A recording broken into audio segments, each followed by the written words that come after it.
Hey guys, it's Tim coming at you with a brand new Marvel Cinematic Universe video for this week.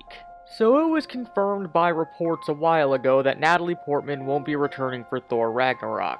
However, this week several leaks came out regarding Marvel Cinematic Universe movies, and it stated that in the Thor Ragnarok leak that Jane Foster won't even be mentioned in Thor Ragnarok.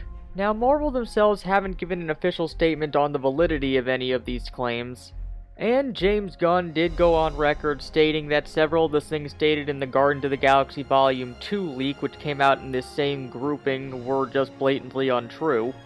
But I thought I'd give in my 2 cents on whether or not I believe that they would completely ignore Jane's existence in Thor Ragnarok. And honestly, I have a hard time believing that Marvel would just ignore a character that was that significant in the Thor franchise up to this point. Sure, Jane as a character has gained criticism from several of the fans and critics based on how the character operates, and even Natalie Portman doesn't seem that interested in the character at this point. But Marvel Studios have shown to be sticklers when it comes to sticking to the continuity of their own universe, which has notably led to either Marvel losing several directors over creative differences, or directors dropping out of negotiations seemingly for this reason. So with Marvel caring this much about their movies' internal continuity, I really can't see that they would completely ignore a character who is this important to the Thor franchise up to this point.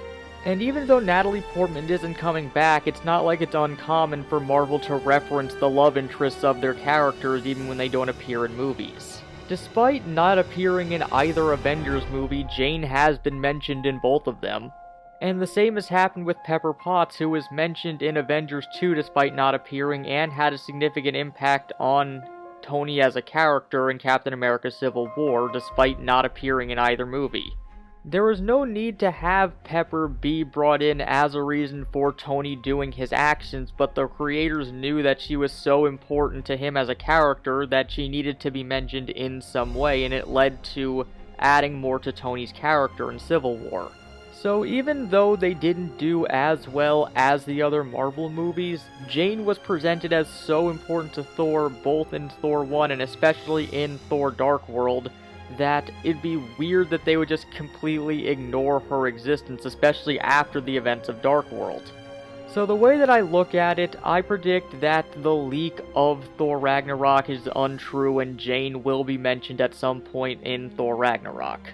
But what do you guys think? Do you think that it's important to mention her? Do you think that the leak's true and they're going to ignore her? Or do you think that most of the leaks outside of stuff that we already knew are just completely bullshit?